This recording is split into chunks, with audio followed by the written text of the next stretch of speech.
The BBM podcast, brought to you by Matrixmen. Cool. Hey, everybody. Welcome to the BBM podcast. And today I'm joined by Craig Wilkinson. And Craig heads up an organization called Father a Nation. Father a Nation. There we go.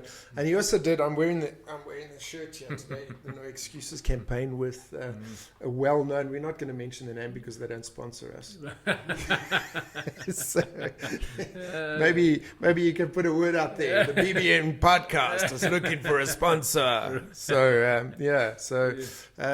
Craig, thanks for accepting the invite. It's great to be here. Yeah, you know, it's January. We've all been through our December holidays, and we're starting to get motivated for the year going forward. And I kind of thought that we'd bring you in on that side where you could talk us through some of the stuff that you did, or you know, like why the No Excuses campaign. I mean, it's an alcoholic beverage company, and that's normally not associated with good things, right? Right. Well, I guess it is and it isn't. Yeah.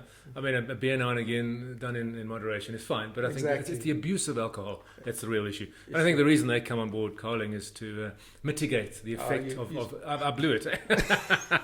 Mitigate the effect of because they promote responsible drinking. So I think that's the whole thing. I mean, the whole no excuse idea was it's all about gender-based violence, and there's never ever an excuse to abuse. For a man to abuse a woman to abuse a man, there's just no excuse whatsoever. Absolutely. There are reasons, but there's no excuse, and it's and a lot of people use alcohol as an excuse, and it's not an excuse. There is no excuse, and so hence the validity of it. Okay. Yeah. I thought it was quite an initial. Sorry, I'm trying to get the right word. Quite a bold. Yeah. A bold campaign. I really thought, for an organization to come out. It was in fact the first big company that came out and boldly stated no to GBV or no excuses. Am I right? It did. Well, I mean, Carling, the brand Carling's all about positive masculinity. They promote champion masculinity. Yeah. So what does it mean to be a champion man? It certainly doesn't mean, there's no abuse. Absolutely. Yeah. So if you think being a man is being dominant and abusive, then, you've got the wrong idea. So I think that's the match. The match is, what is true masculinity? It never abuses. Yes. I love those, and we'll come to them just now. The 6 virtues of a real man, was it? Right, yeah, I wrote a booklet called The 6 Virtues of a Champion Man, talking about just the 6. Masculinity is a beautiful gift to humanity. Yes. Let's be honest. True, authentic masculinity is a wonderful gift to family, society, humanity, the world at large. And yet masculinity is really under fire at the moment. It really is, hashtag men are trash. There's a recent survey done in the UK by YouGov, anyway, some organisation, reputable company, and they asked a group of men, a large number of men, is masculinity a good thing or a bad thing? And it's interesting, the older guys all came back, majority, and said it's a good thing. The 18 to 24 year bracket, 46% said masculinity is a bad thing. Yeah, which is catastrophic. It's catastrophic. It means that because I'm a man, I'm bad. Yeah. And so boys are growing up with a real lack of understanding of how important masculinity is, what it means to be a man, and how it's a real gift. So anyway, the 6 virtues are around how it's the voice of the father you never had. It's what do you need to do to be a good man, a gift to society? And that's really what it is. So we'll get to that now. I just want to cover your Father a Nation. Just tell us a bit about that and why you started it and what you're trying to achieve there. Yeah, we started, I did a lot of work in communities, poor communities, mostly township communities around economic development. This was sort of the late 2008, 2009, and I began to realize that poverty is a major issue, and economics is a huge issue, but almost an equal issue is broken families, families where they split apart. And in South Africa, we have a situation where up to 60% of kids are growing up without a father, which is catastrophic. Totally. And so young boys don't learn how to be men. And so they grow up either passive or aggressive or something in between.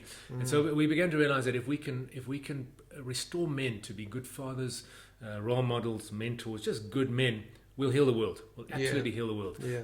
The households that have a mom and a dad present have such an advantage, and we found such a correlation in the United States. The research is very clear. Absent fathers, you've read the stats. Vastly increased chance of suicide, rape, prison, drug abuse, school dropout, early teen pregnancy, the whole range. So the whole idea of Father Nation is if we can restore men and heal men. So we work with men. We work with fathers. My personal passion is fatherhood. I was a single dad for many years, and just saw the powerful impact that fathers had on their kids, either bad or good. And absent fathers, it's devastating to kids. And I think we've undervalued the role of a father. Many policies in countries throughout the world have almost rewarded single motherhood. Yes. And I mean, single moms are heroes. Let's be honest, they are. I mean, it's one of the hardest things in the world to raise a kid without the support of the father, emotionally and financially. But we need dads. We need men, and the role of men in society is absolutely crucial. And so we need to get over this whole thing. So Father Nation's all around. Let's restore men. Let's heal them, and let's teach them what it means to be a good man. And I think those are two key issues. Men are broken and wounded for many, many different reasons. And men don't have an understanding of what it means to be a man. So it's the woundedness that needs to be restored and healed. And I mean, you do some great work in that area, men that have really been broken and abused. And then it's also, okay, so now that I'm a whole man, what does it mean to be a man? How do I pitch up as a man? And so that's really what we're all about. Yeah. We could talk about this for weeks, I can tell you that, because I mean, I like the way you state that, like, we need to heal men. Yes. And you say that a lot because we're broken in so many different ways. Yeah. Well, men grow up needing, you see, a boy looks to his father to model to him what it means to be a man. He can't look to his mom to model masculinity. A girl looks to her mother to model what it means to be a woman. Both moms and dads provide beautiful modeling for both boys and girls, but there is this need for a boy, number one, to be validated by his father. And I think when I talk about the woundedness, it's the woundedness of being unvalidated. If you look at any of the isms, they basically unvalidate somebody. Racism says that because you belong to a certain group, you're not as good as and it's a devaluation. So boys often grow up undervalued, devalued, not validated. So the big question on a boy's heart is, that comes out clearly in that book by John Aldridge, Wild at Heart. Do I have what it takes, Dad? Please validate me as a boy, so that when I grow up, I know that I don't have to prove my manhood in any crazy ways. Yes. I know that I can stand up and be everything the world needs to me. So every one of us as men carries somewhat of a wound. We carry a wound. Am I enough? Sitting in the boardroom, am I eloquent enough? With a bunch of mates, am I strong enough? Am I cool enough? Am I attractive enough? Am I? It's this sense of inadequacy. And the more abuse you've been through, the worse that is. If there's been any sexual or emotional abuse, it absolutely assaults your soul, your sense of self, personhood, validity. If someone violates you in any way, and it can be a man or a woman, violating a young boy totally decimates their sense of self-esteem. And men do have a need to say, I'm powerful. I'm powerful in a good way. I have the strength that's needed so that I can protect those around me, that people are safe emotionally and physically. So that woundedness is a very deep and big thing. I mean, you've done a lot more work on that than what I have. But to restore that wound is not easy. It's not easy, and we've got a lot of work to do. And one of the things that we push on the BBM podcast is men talking about stuff, talking about your wounds, talking about your pains. Do you agree with that? I mean, men, we don't talk to each other. 100%. Martin, and I'll tell you a story. We run programs, we're fortunate to run programs in most of the provinces. And we piloted this program in Alexandra Township, where we called it Champion Conversations. So we taught men the 6 virtues, and we got them into small groups of men just talking. And the stats around suicide. Men commit suicide on average 4 times more than women. And partly it's because we don't talk. It's 14 or 15 a day, I think. It's huge. It's the leading killer of men under 45 in the United Kingdom. Suicide. Wow. It's huge. It's huge. I mean, it's very, very big. We don't talk about it. We don't talk about it. No. Women talk. We don't. I'll come to you, or you come to me and say, hey, Craig, how are you doing? I might be dying and say, hey, Martin, I'm strong, Yeah, because I don't want to reveal, I don't want to appear to be a weakling. Yes. Right. You're weak. We're going to take over. We're just going to dominate you now. Yeah. And you do the same. We all do that. We have the sense of I need to be Superman. And so we got these men talking in Alex, and unbelievable stories. Because men grow up, one of the big lies about masculinity is big boys don't cry. And so these men, tough guys, township guys, they had never shared this kind. So here's a platform to, number one, understand what masculinity is, and number two, be able to share with another man. And when they started doing that, lives were saved. Yes. We have stories of lives being saved. I was going to take my life, I'm not anymore. I was beating my wife, I'm not anymore. I was planning to murder my ex-girlfriend and our kid and myself. I'm no longer going to do that. So I mean, men talking is crucial. Yes. Crucial. And this is one of the things, I mean, I advocate for the fact that, we spoke about it briefly before we started the recording, right? Is that we're dealing with the effects and not with the underlying cause. 100%. And that, I mean, you just said something. I was gonna kill my girlfriend. Yeah. And men are not. I mean, I've said it before with Hungani in one of our previous podcasts. I said, boys don't grow up going like, "Hey, when I grow up, I want to be an abusive husband or an abusive. I want to beat, or I want to be a murderer, or I want to be an alcoholic." Or No. we're not born like that. We want to aspire to being so much more, but we can't, and that's where we're not getting to. We're not talking about how to fix that. The BBM podcast, brought to you by Matrixmen. Absolutely. I mean, no boy is born an abuser. No boy is born a racist. No boy is born a misogynist. I mean, it's something that happens on the journey from boy to man. Yes. But here's something that we're beginning to really mess up in the world, is that men want to be dangerous. They want to know that I can fight the battles that I need to fight. Never dangerous to a woman. Never dangerous to a child. Never dangerous to each other's brothers. Never dangerous to society, but dangerous to whatever threatens that. And we cannot emasculate, to the extent we emasculate men, we make men dangerous, because they either become passive and they just don't step up and take responsibility, or they backlash and become more aggressive. So we need to grow up boys that we allow to be combative in the right way. Yes. To say, I'm a safe space. But in order to be a safe space, you need to be able to defend from whatever's dangerous. You can't be a safe space if you're just completely benign, can you? That's not safe, because you can't protect from anything. So we need to call men out to be warriors in the right kind of way. Yeah. To be gentle. The servant king. Isn't that beautiful? The servant king. The king. warrior lover.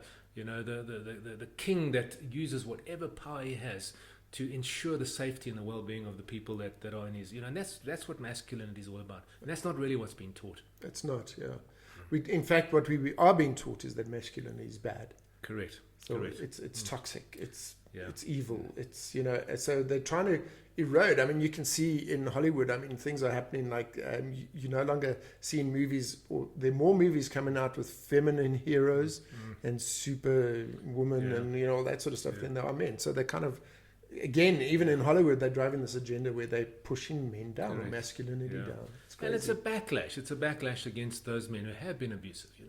The guys who abuse their position for the casting couch scenario.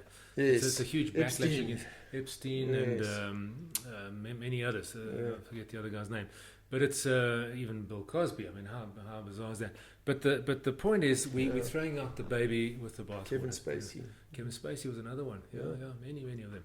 We're throwing the baby out with the bathwater. We mustn't kill masculinity. We must. I often talk about masculinity as it's like a car.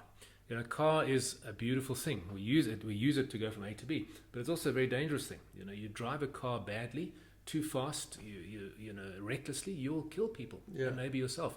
Masculinity is exactly the same. In itself, it's a fantastic and beautiful gift, but it needs to drive within the lines, and it needs to drive within the speed limit. It needs to be controlled.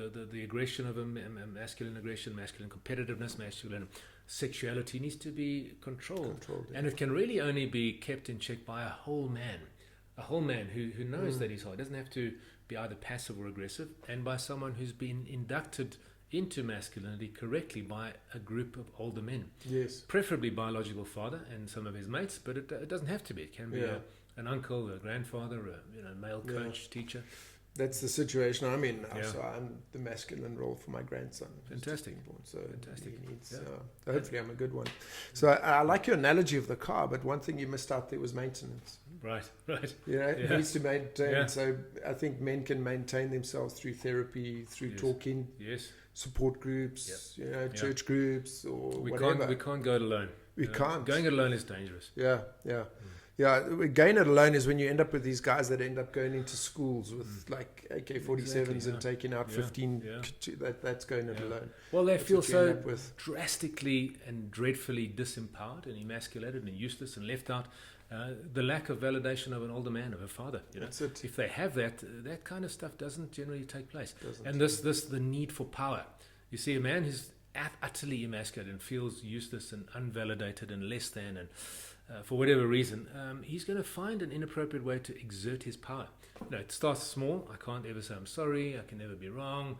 can never ask directions, and then it goes to sort of gaslighting, emotional type abuse, and then the physical stuff and the domination, and then the extreme, as you say, the rifles in the school, or knives or whatever the case may be, gangsters, stabbing your girlfriend 16 times and that sort of stuff. Insane. Sad. I mean, there's so much violence and pain in this country. It's not funny. Around the world, I suppose. Around the world, but South Africa is, I mean, we're a very wounded nation, aren't we? Very wounded. There was no healing. I mean, we came out of like the old dispensation into this new dispensation, and we were all supposed to just be friends. Well, there was a brief truth and reconciliation, but it didn't go. It didn't continue. I think there was some truth there, but there wasn't any reconciliation. Not enough. No. I mean, a friend of mine, Candice, I mean, that to me was an amazing story. Yeah, beautiful. Where she actually confronted her father's killer. Amazing. And forgave him. Well, it's like any healing, you need to really authenticate the pain. You can't gloss over the pain. No. Very real, very damaging pain took place. And everyone involved needs to acknowledge that, accept whatever responsibility, put it on the table. And only through that can you really, you can't brush over deep pain. Childhood abuse, you can't just paint over it. No. Oh, you're abused, get on with your life. You can't do that. It's a deep damaging healing process, isn't it? Yeah. And what I like is that a lot of victims are told just, forget about it, it'll go away. It doesn't go away. It kind of stays in your subconscious. It boils away.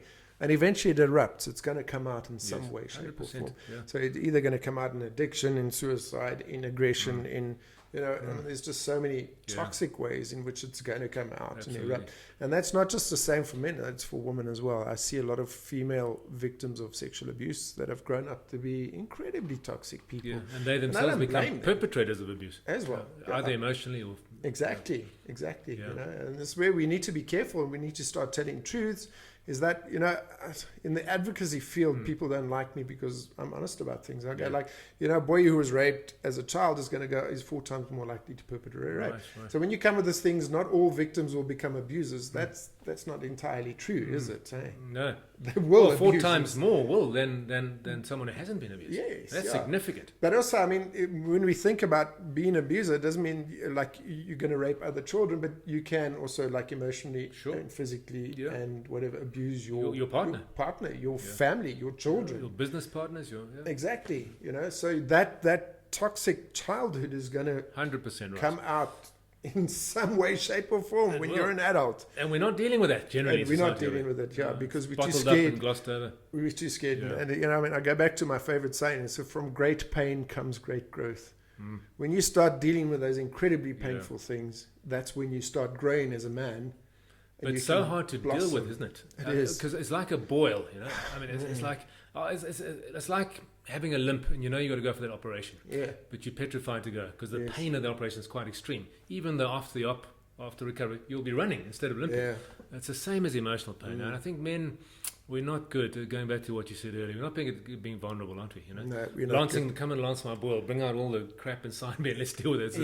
We don't like it. No, we don't. It's just like I don't want to expose that ugliness. Exactly. Inside. Well, the vulnerability. It's hard for. You see, the more empowered men are, the more validated they are, the more vulnerable they're able to be. Yes. Because if I'm whole as a man, I can be vulnerable because my masculinity is not defined by my invincibility. It's defined by my authenticity. So, that if I'm validated as a man, I know I'm the man, I don't have to play the man to be the man. I can be vulnerable, when I'm going through stuff, because it doesn't make me less of a man. But for most men, it does make them less of a man. Well, they feel like they're less of a man. Yeah. But actually, the paradox is it takes a hell of a lot of courage to be vulnerable. I mean, I admire you deeply in that. I mean, you've come out with your story, and just put it out there, and it's fantastic. I mean, it's deep. What that does is it gives permission for other people to do the same. It validates other people's experience because they, Sorry, I'm laughing because that's one of the things we talk about. Yeah. It's like I use my story to give other people permission to tell theirs. And the bravery, and it's fantastic. It's paving the way, and it's pioneering a new way for men. It wasn't easy to get that. To get to that point. I'm sure, Martin. I mean, but it's definitely worthwhile. Absolutely. Absolutely. Yeah. Crucial. It's like being an advocate or being kind of doing this fight, I always say, if I could impact on one person's life, and a friend of mine called me out on that. He says, that's rubbish. He says, you don't want to go through all of this and just touch one person's life. You want to touch million people's lives. And actually, it's true. Yeah. I mean, you're doing what you do because you want to change. And I want it to be huge. I want many people. Massive, yeah. You know, we want to start an army of good men in South Africa. An army, you know. I mean, man, huge. I'll join you in that fight. Yeah, that's definitely what we want to do. Yeah, absolutely. The BBM podcast, brought to you by Matrixmen. So Craig, tell me a bit about the books that you've written. Well, I mean, so my promo here. Fantastic, always good. So I mean, my real passion is fatherhood. As I said, I was a single dad for many years, and just saw the huge impact that absent fathers had, or fathers that are there but not there. You know, you get a full range, totally absent, there but not there and quite abusive, there and totally abusive. You know, and fathers are hugely. How many movies have the theme of a broken woman or a broken man and goes back to their father, you know? Yeah. So I wrote this little book called How to Be Dad, just called Dad, How to Be the Father Your Children Need. And in it I talk about the 12 dad verbs. So being a father is a noun, you know, you're a dad as soon as you have a kid, but more importantly, it's a verb. It's what you do. You know? So I talk about the 12 things that every father needs to know and they need to do and practice to be a great father and have a huge impact on their kid. Cool. And then It's a Dad's a book around for pregnant fathers. You can have it in place. It's a Dad's a book for pregnant fathers, you know, for fathers expectant. Yes. Because there's very little material for men, you know. There's focusing on the wife and the birth. Exactly, yeah. I mean, there's one very popular guide for pregnancy, and it's about, I checked out one a couple of years ago, it was 230 pages, and it was for men and women. So the front was for women, you flip it over and it's for men. The men had about 20 pages of the 230, and most of the pages were what do you need to buy, you know. You know, so there's not enough material for expectant fathers. You know? Exactly. So this is just quite a humorous little book, tongue in cheek, you know, just to prepare men. Okay. And in these, I got to tell you something. Before my daughter was born, I was petrified. Yeah. I was so scared. I was like, am I good enough? Am I going to earn enough? Am I going to be able to do this? I mean, there's a lot of fear attached to having a child. There is, yeah. If you're honest, there is. There is. Well, again, it goes back to that question, am I adequate? Exactly. Am I enough? It's the key question of a man's heart. Yes. You know, a man who knows I'm enough, he's a good man, because there's no need to prove himself in crazy ways, and he will step up and be everything he's designed to be. Yes. Yeah. So, then these booklets are, No Excuse for Abuse talks about, you know, in dealing with gender-based violence, we've really focused on creating awareness. And we've also focused on helping victims. Both are crucial, but they don't solve the problem. You know, we want a country where there are no victims. Yes. And so this book talks about what are the 4 main reasons why men abuse. We don't ask that question. You know? Yeah. We assume masculinity is toxic. Masculinity is not toxic. Masculinity is a beautiful gift. Yes. When it's wounded, it can become toxic. When it's misconstrued, it can become. So this talks about why men abuse and the 5 actions every man must take, and the 5 actions every woman can take to add her power to the cause. And then this booklet is about the 6 virtues. It's about the 6 things every man needs to do to be a great man, to be a really good man. Yeah. And that's a nice lead in. Yes. So that's now being January. I mean, we all come in December. We've hopefully had a good break. I mean, it's been a tough time after 2020. We're hoping 2021 is a better year than 2020. 21 is going to be better. We forget about 2020 and move on.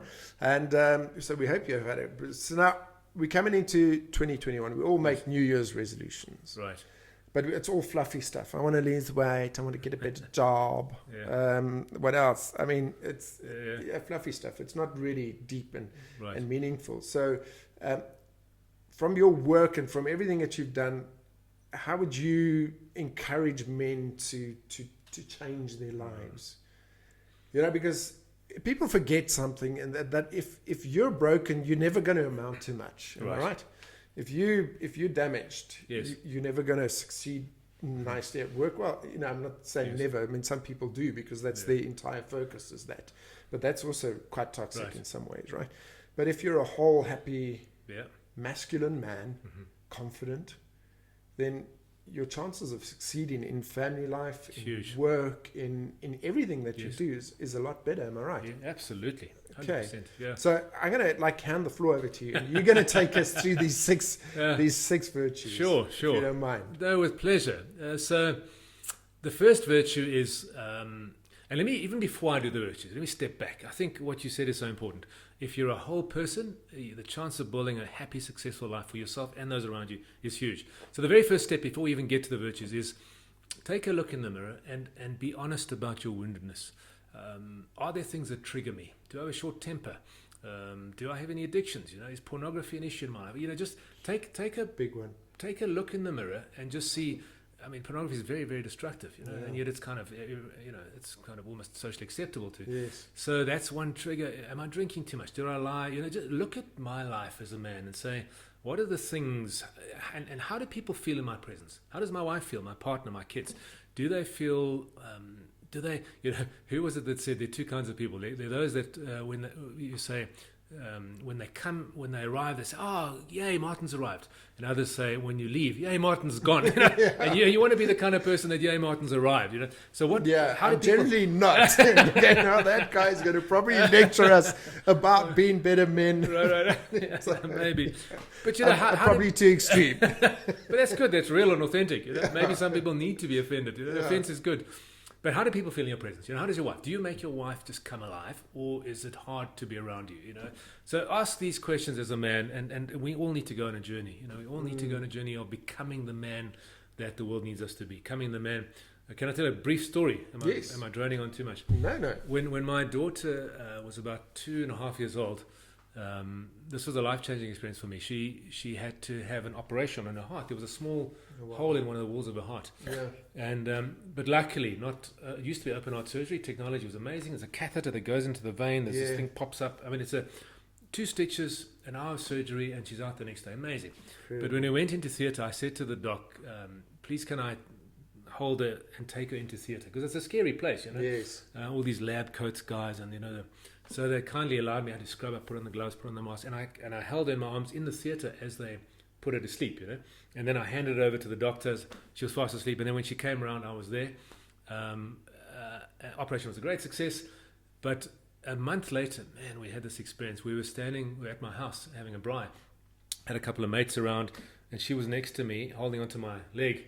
And one of my mates said to her, "Oh, Blythe, I believe you were in hospital recently." And she looked up at him and she said, "Yes." She said, "My heart was broken." She said, "But my daddy fixed it."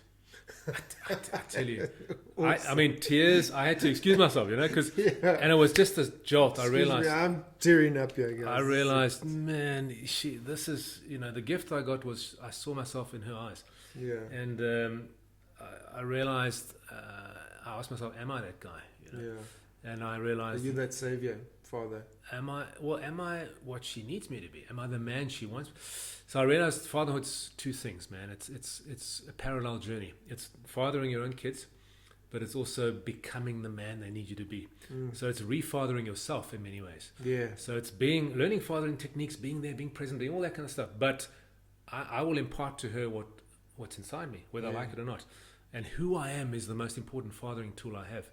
So this issue of the journey, this parallel journey, and I tell you, it started a journey for me of a long time, and there were a lot of stuff I need to deal with, a lot of issues, a lot of stuff, and so that was the journey. So before we even get the 6 virtues, as men, we need to work on ourselves. We need to look in the mirror. Am I the man? Am I the man I would like my daughter to marry one day?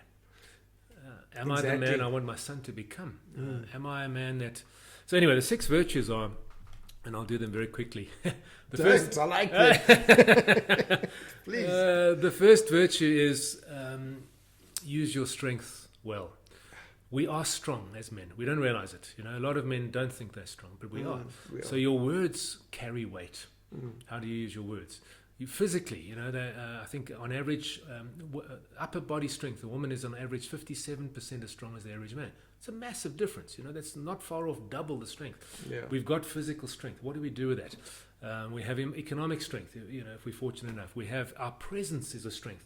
Our absence is a strength, So there are 3 ways a man can use his strength. He can fail to use it. And we see so much hassle because men fail to step up. They just, the opposite of masculinity is not femininity, it's passivity. Yes. If we don't step up, Sorry, say that again, please. That is so important. The opposite of masculinity is not femininity. Masculine and feminine are complementary. Yes. The opposite of masculinity is passivity. Exactly. Men who just don't step up. Yes. We're not designed to be passive. No. We're designed to step up, be present, be active, be engaged. Who said all it takes for evil to prevail is for good men to be silent or to do nothing. And you stepping up and being a voice for men who have been abused is a powerful thing. If you didn't do that, you've saved lives doing that. So you can fail to use your strength, and when men who fail to use their strength they just sit around. They often withdraw into all kinds of addictions. Pornography is one we mentioned. Too much drinking, workaholism can be. Too much time in the gym. Any excess is an escape, isn't it? Yes, it's an escape into. Yes. You're preaching to the converted here. You are. I keep pointing these things out. I'm going like, guys, you spend 5 hours in the gym. Yeah. That is an addiction. It's not good. It's not healthy. No. The 1 hour is healthy. Beyond that, exactly. Yes. And then, I go for my 390 calories burnt to get my day on my health saver. No, well, that's something. You can see it's not working for me. No, that's not gym. That's eating. The BBM podcast, brought to you by Matrixmen. It's kitchen and it's gym. The kitchen is you can be fit and fat. The kitchen is the problem. Yeah. You can be fit and fat. Yeah. You can be skinny and flabby too. So you got to do both. That's true. Yeah. Balance, eh? Yeah, exactly. So that first one, use your strength for good. So you can fail to use your strength. You can misuse your strength. Yes. Words can damage. Yeah. And people, you've said it before. And in terms of physical abuse, I can punch you. Yes. It heals next week. Yes. But my words knocking you down. 100%. If you're constantly at your children, like, why are you so useless? Why can't you be as good as so and so? Why can't you? What's wrong with you? Yeah. Come on, can't you run faster? Those the breakdown children's. Totally. So they say the voice of your father when you're a child becomes the voice of your inner self when you're an adult. It's powerful. Yeah, it continues. Yes. It continues. Yeah. So you can fail to use your strength, misuse your strength, or you can use your strength well. And I always use the example of the story of Jesus washing the disciples' feet. There was God incarnate, most powerful being in the universe. Yes. Got on his knees and washed feet. Power. Yes. In serving. It's just gorgeous, Amazing. So that's what masculinity is. Yes. Number 2 is he tends his fields. A true masculine tends his fields. Every man has a field, it can be a big field, a small field, but he's got something that he's responsible for. And in that, it's material goods, it's people, it's himself, it's his roles and responsibilities. And every man who's a true man absolutely steps up and fully takes care of his field and makes sure that field is well cared for to the best of his ability and power and strength, well cared for, nurtured, looked after. And it starts with himself. He cares for himself. A farmer who's sick, he can't look after good, raise his cows. Fields. Exactly, yeah. So we need to look after our own minds, spirits, hearts, bodies, souls, because if we're in good shape, we can make sure that those around us are in good shape. So you start with yourself, then the people in your life. How do they feel? What words do you use? How do they feel in your presence? Are you loving them, caring for them, prioritizing them? Exhausting them, building them up. 100%. Yes. Yeah. So the people in your life. And that's something I want to just go back to is like taking care of yourself. And I think the most important thing that we neglect is our mental health. Very much. You know what I mean? We go to gym, we run, we eat healthily and all that sort of, but we don't take care of our brain. Yeah. And this is where everything starts going south. It 100%. all goes wrong here first. Yeah. There's that saying, if a fish dies, it stinks at the head first, isn't it? Yeah. So, that was used for like a corporate environment where it's the management that stinks that makes the whole company die. Yeah. But that's in our lives as well. If our heads aren't right, our whole body just goes. Yeah, and as you said, it all starts there. Yeah. Every action you take starts here. Yeah. 100%. Cool. So third virtue. So third virtue is. Sorry, if you finish with the second, we got that. Yeah, there's so much more. But yeah. The third virtue is he defines himself by his character and not by his possessions. In other words, by the inside and not the outside. Yeah. We talk about the 4 big lies of masculinity: sex, power, money, and big boys don't cry. We all recognize that. The more women you have, the more of a man you are. The more money you have, the more of a man you are. The more power, the more. And it's all lies, And by the way, big boys don't cry. These. So if we define ourselves by our car, I did this. I remember my kids used to go to St. Stithian's school. Yeah. Quite a well-off school. And one day years ago, I was driving to pick up my son, and my car was in for service, repair actually, and I borrowed this beaten up old Mazda 323, green. Yeah. And I was driving into campus, and I saw these Range Rovers and Mercs and stuff, and I turned off and I waited so that they'd pass and they wouldn't see me driving this car. And then it was a moment. I thought, Craig, what the hell's wrong with you? You're defining yourself by your car. Whether you have a car or don't, or what kind of car you have, has got nothing to do with what kind of man you are. Yes. And yet it was so deeply embedded in me that I was ashamed to be seen in a less than car. I mean, guys that are walking the streets have no car. They're not any less of a man than what I am. Yeah. So it was a moment to say, well, let's judge ourselves by our character. Am I a man of my word? Do I adhere to my values? Yeah. These are the kind of things that make a man a man. Yes. And so we need to define ourselves by our character, the size of our character, the size of our heart, what we do when no one's watching, those kind of things, as opposed to the image that I portray. We live in an image culture. Stephen Covey wrote a book, and he said, he studied management philosophy for the last 100 years. He said up until kind of the 70s, it was all about the character ethic. Are you a man of your word? Is your word your bond? Can you do a deal on a handshake? All done on a handshake. Yes. It was all about the character ethic. That's what made you a good leader. And he said after it became what he called the personality ethic. How eloquent are you? What is your image? How do you look? How good are you on social media? And that became more important than character. And I think true masculinity says no. What's far more important than my image is my character. So that's virtue number 3. Virtue number 4 is he builds a band of brothers. Building a band of brothers. Yeah. So as men, we're very good at ripping each other off, aren't we? I tease you, you tease me, and it's fun and it's good. There's nothing wrong with it. But we're very bad at honoring each other. So I talk about the 4 things that men need to do to build a band of brothers. One is to honor each other. For me to say, Martin, you're a man of tremendous courage. You've come out and you've shared vulnerability, and I honor that. Genuinely honor. And you do that to each other. You honor each other. We don't see that, do you? No, when last did you see? Yeah. I do this with audiences and I do it in workshops, and men cry because they've never been honored.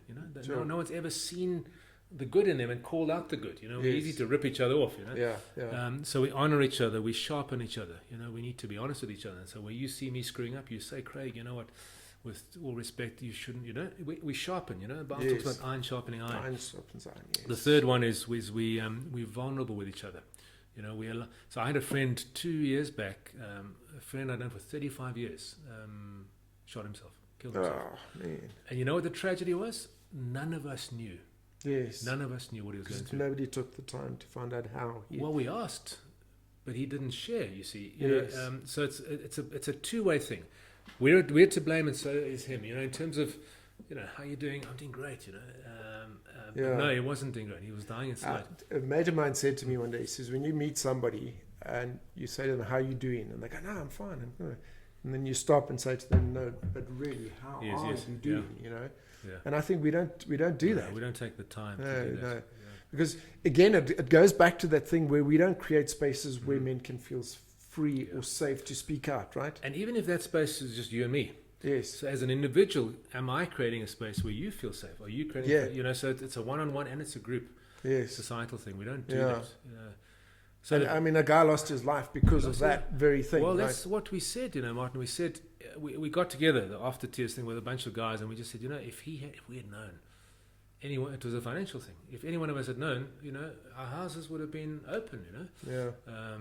Whatever it would have taken, but he was too proud to share. Yeah. I have somebody that did the same. I mean, he virtually blew his head off with a shotgun because he'd lost his business. You see, it's a tragedy. That goes back to the other lie. You see, there's a wounded man who believes his worth is in his money. So there's the wound. I'm not enough. I'm not good enough. And the lie that money is what makes a man. So again, the woundedness and the lack of understanding of what a man is are the two killers of the world, really. Yeah. So anyway, the building a band of brothers, and the fourth one really is just to stand for each other. We need brothers to stand for us. You never go to war alone. No man ever won a soccer match alone. We're there for each other. The fifth virtue is mentor the next generation. Yeah. And I love the story. There's a guy in a pub, sitting in a pub in England, and he was the kind of guy that used to go home from work every day and then stroll to the pub and have a beer. The kind of guy that the pub owner doesn't have to ask you what you want. He knows. He just knows, yeah. And so knows his name, knows everything. Exactly. He's got his seat there, and everyone sits in that seat there in cuck. Yeah. Anyway, sitting there having his beer, and he feels this tugging at his elbow. And he looks around, and there's his 5-year-old son. And he says, son, how did you find me? What are you doing here? And he said, Dad, it was so easy. I just followed your footprints in the snow from the house. And it was a revelation to him. He realized that I'm leaving footprints, I'm leaving, someone's watching me. I'm leaving footprints. And what kind of a man am I? What kind of footprints am I leaving? Am I living a life that's worth modeling? Am I modeling positive, good, powerful masculinity to my kids, to young men? So the whole issue of mentorship is so crucial. There's a powerful African proverb, I hope I quote it correctly. It says, if a village doesn't initiate the child into the village, the child will burn the village down just to feel its warmth. Sure. And we've seen that in society. You know, rebellion, lack of respect. Well, we've got villages burning all over the show. Because why? Those kids weren't initiated into life by a group of elder men. So mentor the next generation. And you think about it, I mean, that in African tradition, that was the thing. You've got the chief of the village, and he'd be the head father, and he would make sure that everyone was put, and that's gone. Absolutely. And the elders, there was a group of elders, you know. So who are our elders? You know, rap stars and gangsters, and you know. Our role models are blingy, definitely not role models. They're not enough. They're not enough.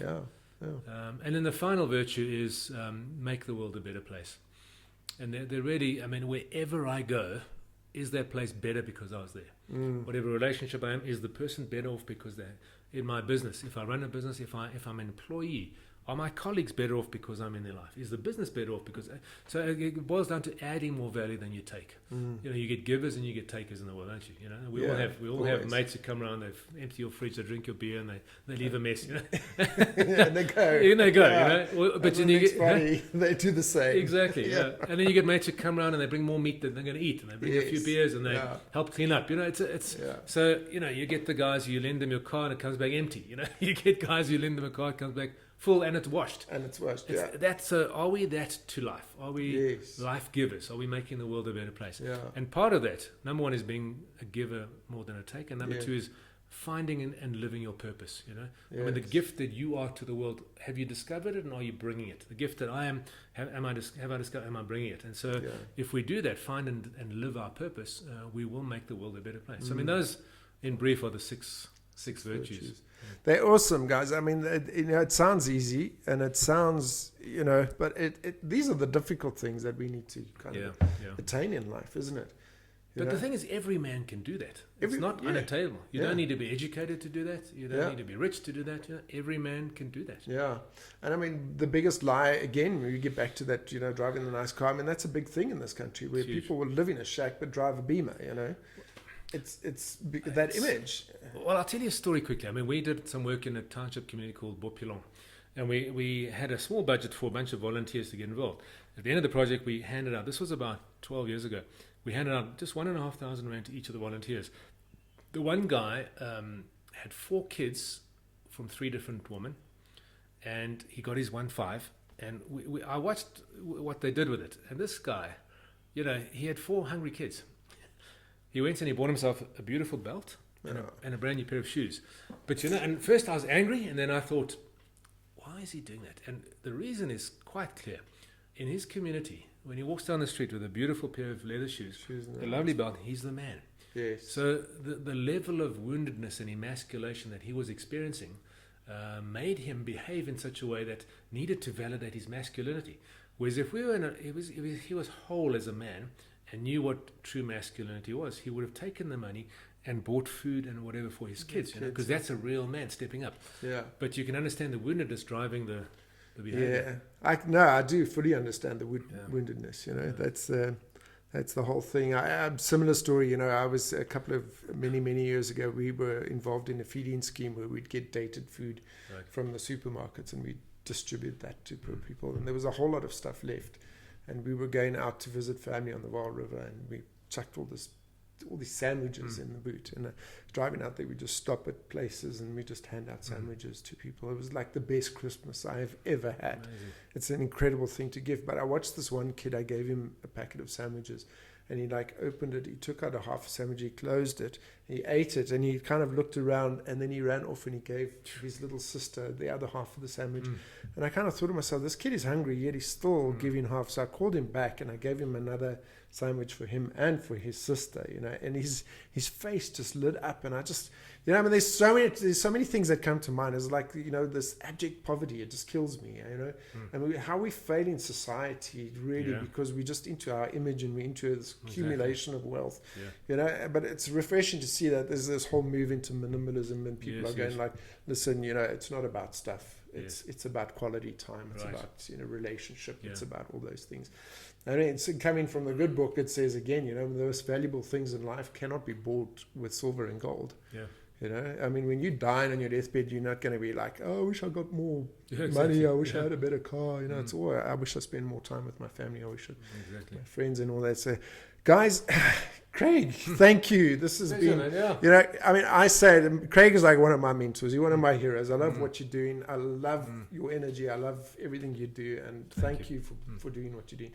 I'm so glad that you found your purpose in life. Finally. You're driving. It does. It takes time. It took me. I mean, I was in my 40s, mid-40s before I found my purpose in life. And the funniest thing was the greatest pain that gave me my purpose in life, isn't it? Isn't it crazy? Yeah. So we always think, well, my purpose is to be a great manager. No, it's not. It's like find those hurt things. Yeah, exactly. Go through the valleys.